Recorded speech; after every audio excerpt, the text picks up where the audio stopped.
नमस्कार। मैं मोहित कुमार लाल, सहायक प्राध्यापक इतिहास विभाग, SS memorial college, Kanker road, Ranchi. आज छात्रों को सल्तनत काल के प्रशासन, विशेषकर केंद्रीय प्रशासन के विषय में बताऊंगा। सल्तनत की स्थापना कुतुबुद्दीन ऐबक ने 1206 में की। 1526 तक यह सल्तनत कायम रहा, जब बाबर ने मुगल वंश की स्थापना की। बाबर की उपाधि बादशाह की थी, इसलिए दिल्ली सल्तनत का काल 1526 में समाप्त हो जाता है। इस काल में 5 राजवंशों ने दिल्ली पर शासन किया। ये थे गुलाम वंश, खिलजी वंश, तुगलक वंश, सैयद वंश और लोदी वंश। इनमें 3 राजवंश तुर्क थे और 2 अफगान। अतः इस काल को तुर्क अफगान काल भी कहा जाता है। इस काल में यहाँ के शासकों ने अपनी उपाधि सुल्तान रखी। सुल्तान होने के कारण ही इस काल को दिल्ली सल्तनत का काल कहा जाता है। यहाँ यह जानना जरूरी है कि सुल्तान की उपाधि कैसे विकसित हुई।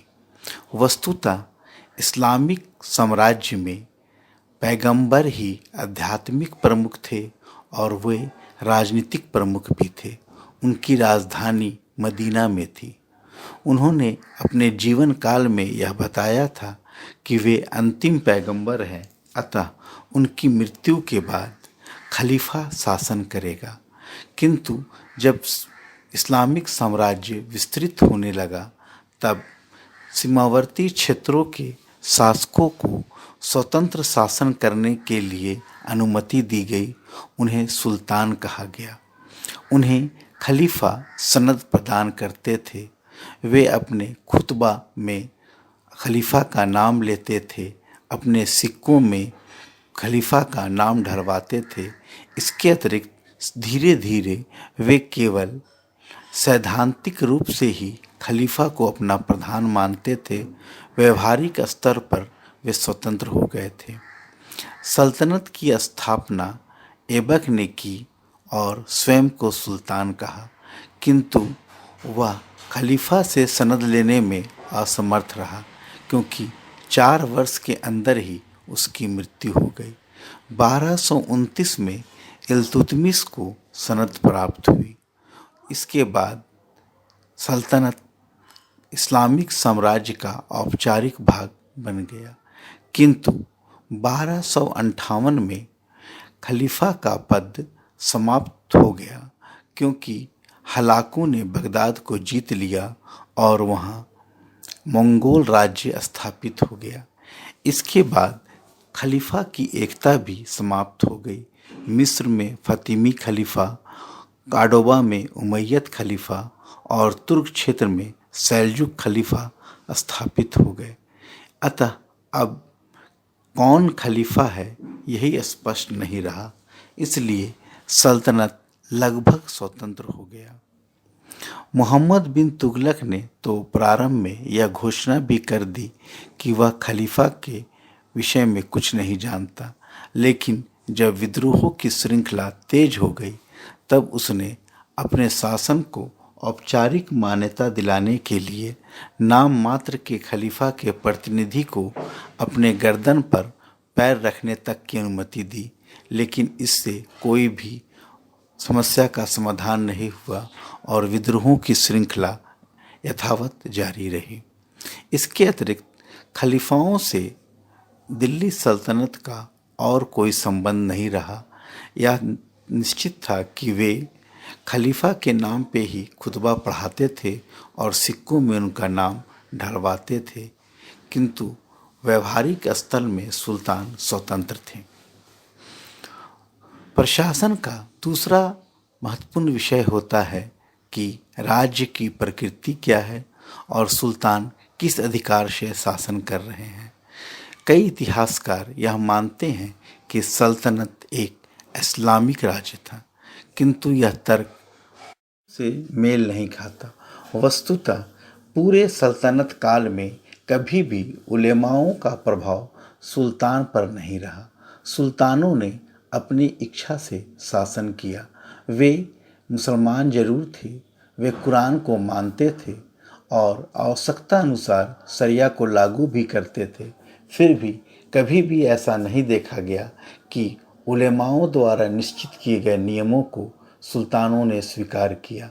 गियासुद्दीन बलबन ने यह घोषणा अवश्य की थी कि वे जिल्ला ही अल्लाह हैं, अर्थात वे अल्लाह की परछाई हैं और उसकी आत्मा में अल्लाह का दिव्य प्रकाश है। किंतु उसकी उदारता और उसकी कठोरता इस बात को सिद्ध करती है कि उसने कई बार इस्लामिक नियमों का उल्लंघन किया। सबसे महत्वपूर्ण तथ्य यह है कि अलाउद्दीन खिलजी ने तो यहाँ तक कह दिया था कि मैं नहीं जानता कि शरिया के अनुसार क्या सही है और क्या गलत, बल्कि मैं यह जानता हूँ कि राज्य के लिए क्या उचित है।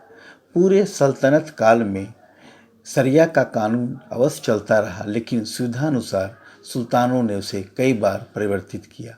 सबसे महत्वपूर्ण, खराज 1/3 लेने की अनुमति शरिया में है, जबकि कई बादशाहों ने सुल्तानों ने आधा तक भी खराज लिया।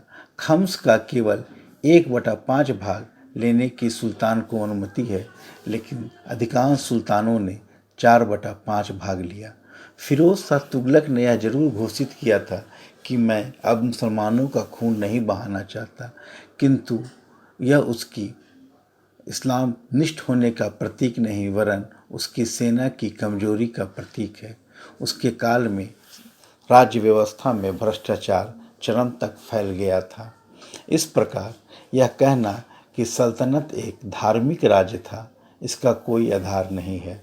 सुल्तानों ने जो किंगशिप थ्योरी दी, निरंतर इस सिद्धांत में भी परिवर्तन देखा जा सकता है। इल्तुतमिश एक उदार शासक था, जबकि बलबन ने जो सबसे अधिक राजत्व के विषय में चर्चा की, उसके राजत्व का आधार शक्ति, न्याय और दैवी प्रकाश था। अलाउद्दीन खिलजी के राजत्व का आधार शक्ति था। वह मानता था कि तलवार के बल पर ही शासन किया जा सकता है। वस्तुतः उसने राज्य भी तलवार के बल पर ही पाया था। उसने अपने चाचा जलालुद्दीन फिरोज खिलजी की हत्या की थी। मोहम्मद बिन तुगलक का राजत्व सिद्धांत और अधिक प्रभावी था। वह स्वयं को प्रारंभ में खलीफा तक मानता था, किंतु फिरोज शाह तुगलक का सुल्तान के सिद्धांत से प्रभावित था। सैयद राजाओं ने कोई सिद्धांत नहीं दिया, जबकि लोदियों का राजत्व सम्मान में प्रथम का था।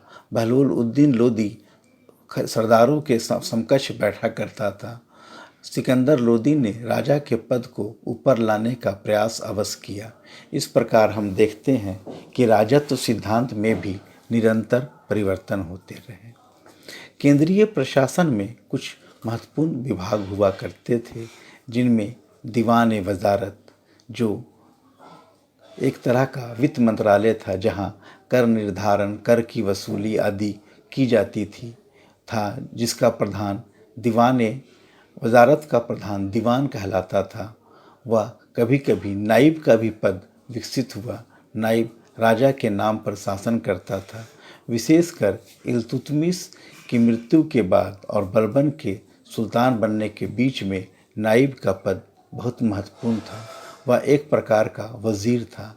इसी पद को बाद में दीवान वजारत का प्रधान को दे दिया गया। वह दीवान या वजीर कहलाता था। दूसरा महत्वपूर्ण विभाग दीवान आरिज था, जिसके प्रधान को आरिज मुमालिक कहते थे।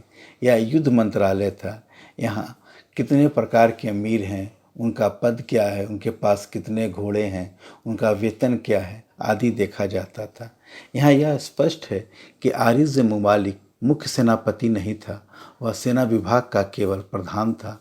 मुख्य सेनापति हमेशा से सुल्तान स्वयं हुआ करता था। तीसरा महत्वपूर्ण विभाग दीवान रसालत था। इसे विदेश मंत्रालय कहा जा सकता है। चौथा महत्वपूर्ण विभाग दीवान इंसा था। इसे पत्र व्यवहार का कार्य दिया जाता था। राजा के नाम पर सारे पत्र इसी विभाग से लिखे जाते थे और इसी विभाग में प्राप्त किए जाते थे। फरमान जारी करना भी इन्हीं का कार्य हुआ करता था। इसके अतिरिक्त काजी का पद भी बहुत महत्वपूर्ण था। काजी न्याय मंत्रालय का प्रमुख था, वह सारे न्याय किया करता था, किंतु उसके ऊपर राजा होता था, अंतिम न्याय सुल्तान का ही होता था। लेकिन सामान्यतः काजी को ही न्याय का कार्य सौंपा गया था। सद्र ए उल शूद्र एक और महत्वपूर्ण विभाग था। सामान्यतः काजी ही सद्र के पद पर नियुक्त होता था। यह एक दान विभाग था, लोगों को दान देना इस विभाग का काम था। मदरसों को, मकतबों को, मस्जिदों को और गरीब मुसलमानों को इससे दान दिया जाता था। सल्तनत काल में सामान्यतः हिंदू मंदिरों को दान नहीं दिया गया था। इसके अतिरिक्त कुछ कुछ मंत्रालय बीच बीच में बनाए जाते थे, जैसे अलाउद्दीन खिलजी ने दीवान ए रियासत की स्थापना की थी, जिसका काम बाजार नियंत्रण करना था। मोहम्मद बिन तुगलक ने दीवान ए कोही की स्थापना की थी, जो कृषि मंत्रालय था। फिरोज शाह तुगलक ने गुलामों के लिए एक अलग विभाग बनाया था, क्योंकि उसके अधीन 80,000 गुलाम थे। उनका प्रबंधन करने के लिए उसने एक गुलाम विभाग की स्थापना की। इसी प्रकार उसने एक बाग बगीचा विभाग भी बनाया था, जो बागों का नियंत्रण करते थे, क्योंकि फिरोज शाह तुगलक ने अनेक फलदार वृक्षों के बाग लगाए थे। इन महत्वपूर्ण विभागों के अतिरिक्त एक और विभाग था, दीवान ए वारिद अर्थात गुप्तचर और डाक विभाग। इसका प्रधान वारिद ए मुमल्लिक कहलाता था। इनका काम राज्य में डाकों का प्रबंध करना और गुप्तचरों का प्रबंध करना था। इन विभागों के अतिरिक्त कुछ अधिकारी भी थे जो बहुत ही प्रमुख थे, जिनमें अमीर ए आखूर अर्थात घुड़सवार सेना का अध्यक्ष प्रमुख था। रजिया के काल में यह पद जलालुद्दीन याकूत को दिया गया था। अमीर ए शिकार भी एक महत्वपूर्ण विभाग था। राजकीय शिकार का प्रबंध करना इसका काम था। शाही महल का अधिकारी भी एक प्रमुख अधिकारी था। उसे शाही महल की सारी व्यवस्था, उसके खानसामों की व्यवस्था, राजकीय कारखानों की व्यवस्था का कार्य सौंपा जाता था। इस प्रकार सल्तनत काल में केंद्रीय प्रशासन के लिए एक व्यापक प्रबंध किए गए थे। नियुक्ति का आधार केवल योग्यता थी और इस योग्यता के लिए कोई परीक्षा नहीं ली जाती थी। सुल्तान की इच्छा ही योग्यता का प्रमाण था। सुल्तान जिसे चाहे जिस पद पर भी नियुक्त कर सकता था। इस प्रकार कोई नियुक्ति की प्रणाली नहीं थी और न ही कोई प्रमोशन का प्रणाली थी। राजा की इच्छा अर्थात सुल्तान की इच्छा ही किसी भी व्यक्ति के प्रमोशन का आधार थी और जिसे चाहे पद से हटा भी सकता था। फिरोज शाह तुगलक के काल में यह देखा जाता है कि बहुत से पद वंशानुगत हो गए थे, लेकिन यह एक विशेष परिस्थिति थी। सामान्यतः योग्य व्यक्तियों को ही राजकीय सेवा में लिया जाता था। धन्यवाद।